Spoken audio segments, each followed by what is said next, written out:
Lord, come. Take up your holy throne.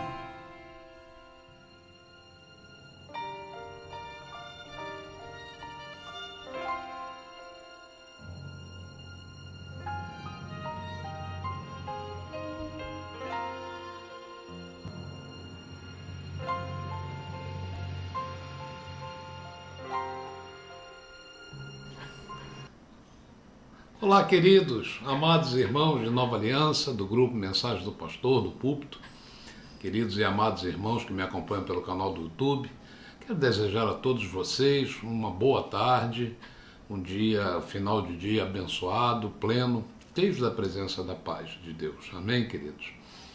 Amados, eu estava lendo aqui a palavra de Deus e cheguei a um verso que diz assim: irai-vos, mas não deixe que o sol se ponha sobre a vossa ira. Está aqui em Efésios 4, né? Eu fiquei aqui meditando nessa palavra e indaguei o que seria o sol se pôr sobre a nossa ira, né? Bem, primeiro eu entendi que quando Paulo disse isso aos Efésios, irai-vos, não é uma permissão direta para se sentir raiva, sentir ódio, vingança, repúdio, não.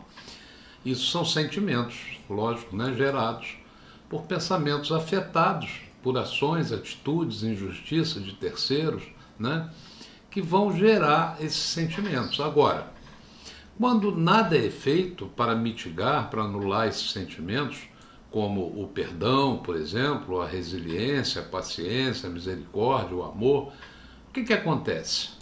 O tempo, ele passa, os dias passam, e aí ocorre uma espécie de maturação desses sentimentos, né? Que eles ficam aflorados, né? É como assim você dá uma topada, uma retopada no dedo machucado, né? Que eu entendo passam a ser os ressentimentos, ou seja, os sentimentos deteriorados, remachucados, né? Que por sua vez criam raízes na alma, e raízes de amargura, né? Então o ressentimento é um sentimento que se mantém, né? Que se reflete, que se intensifica com o tempo, ao invés de se dissipar, né? Tantas vezes, amados, nós nos incomodamos por aquilo que passou, por aquilo que aconteceu, por atitudes, por gestos, por tratamentos, não é verdade? Parece que ficamos assim com várias caixas de arquivo morto, abertas, cheias de coisas sem valor, sem sentido, mas que ocupam espaço em nossas memórias e emoções, né? Então, frente a todos esses sentimentos e tantos outros, o ressentimento muitas vezes não é só sentimento de raiva, não, ou de arrependimento, ou vingança maturados, mas eu entendo que é a consequência da dureza de coração, de um coração calcinado, insensível ao Espírito Santo, que sempre atuará para que haja perdão, para que haja paciência, resiliência, humildade, bondade, misericórdia, que é o fruto do Espírito, né, necessário para esse tratamento.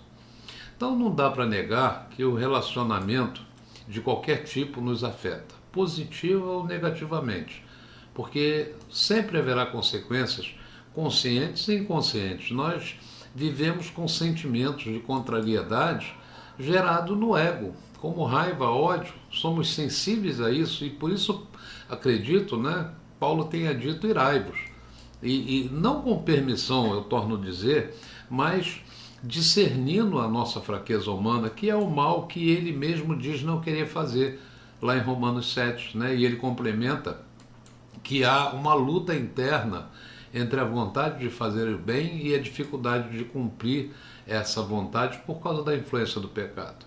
Nós sabemos, né, que o nosso corpo físico é chamado de parte fraca. O Evangelho de Mateus, no capítulo 26, diz que o espírito está pronto, mas a carne é fraca. É uma citação bíblica que reflete a fragilidade humana em relação à tentação e a vontade de não seguir, né, as orientações do Espírito Santo. Então, por conta disso, e aí eu cito a passagem de Paulo em 1 Coríntios 11, quando ele diz que por causa disso, por causa de quê? por causa dessa fraqueza, por causa desse ressentimento, por causa desse ego, por causa do pecado e por causa da falta de vontade de lutar contra isso, há muitos fracos e doentes e não poucos que dormem, né? A dor do ressentimento nos dá as consequências de adoecer, né, de doenças psicossomáticas, ou seja, aquelas que são causadas por questões emocionais, e também as orgânicas, né? Sem citar, claro, como consequências diretas do ressentimento, a quebra de relações, na sua grande maioria, no casamento, né? Relações conjugais. Olha, a dificuldade em expressar necessidades, eu entendo que o ser humano é complexo, não é tão clara como deveria ser, né? Apesar de situações serem bem óbvias para uma pessoa e não ser para outra, né? O ponto de vista de uma não é o ponto de vista de outra. Essa é uma questão bem delicada, né? E esbarra em nossas próprias limitações. E apesar de muitas vezes esperarmos algo simples da outra pessoa, nós muitas vezes nos frustramos porque a outra pessoa não se liga. Nós nos sentimos incompreendidos, né, em nossas dores, em nossas necessidades, não somos vistos como gostaríamos de ser.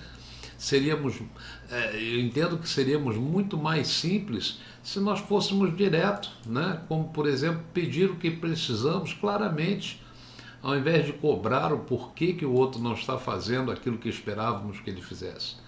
Desta forma, queridos, nós vamos evitar conflitos, né, e fortalecermos os vínculos com quem nós nos relacionamos. Então, amados, eu quero ainda fazer um destaque de uma definição muito interessante, né, que eu li nessas minhas leituras, que diz assim: ressentir-se significa atribuir a um outro a responsabilidade pelo que nos faz sofrer. Um outro a quem nós delegamos em algum momento anterior o poder de decidir por nós. Olha, quando Paulo disse não deixe o sol se pôr sobre a ira, isso eu entendo que é não apreciar, não acariciar, não acolher situações que na verdade não foram boas experiências. E como posso, né? É simples avaliar isso. Como é que eu posso apreciar algo que foi uma experiência ruim para mim? Né? Como apreciar a mágoa do namoro terminado, da amizade traída, da agressão sofrida, da infidelidade conjugal. Isso nunca será bom. Você já viu, já foi a algum museu em que você já visitou quando era criança e agora, quando adulto, volta lá e certamente você vai olhar com um olhar diferente. Você olhou coisas que não haviam percebido naquela época que você era criança e agora você tem a oportunidade de fazer uma visita diferente e ter pensamentos e conceitos diferentes. E é esse convite que eu faço em relação aos seus ressentimentos, se houverem, né? Tente olhar as vivências amargas de uma forma nova. Procure superar emoções negativas, né, que apenas comprometem a sua vida. E isso só será possível quando se decide dar espaço para o processo de metanoia. Metanoia é a transformação da mente gerado pelo Espírito Santo, né? Então confie em Deus. O salmista diz no Salmo 37 que se nós entregarmos nossa vida a Deus confiando nele, Ele tudo fará, né, e removerá do nosso coração toda a ira, todo ódio, toda amargura, toda dor, todo temor, né, tudo aquilo que nos lembra o passado ruim e nos contemplará com a dimensão da sua paz. Amém, queridos? Que Deus te abençoe, que Deus dê a você um toque especial nesse dia, tire de você todo sentimento ruim, ressentimentos que possam estar ainda no seu coração e ser lavado pelo sangue de Jesus, né? E que você já experimente a maravilhosa, amorosa graça de Deus. Amém? Um beijo no teu coração. Olha, participe outras pessoas com essa mensagem, compartilhe, né? Isso é muito importante. Dê um toque no sininho, inscreva-se nesse canal, né? E eu espero você amanhã com uma nova mensagem em nome do Senhor Jesus. Amém? Fica com Deus, amados, em nome de Jesus.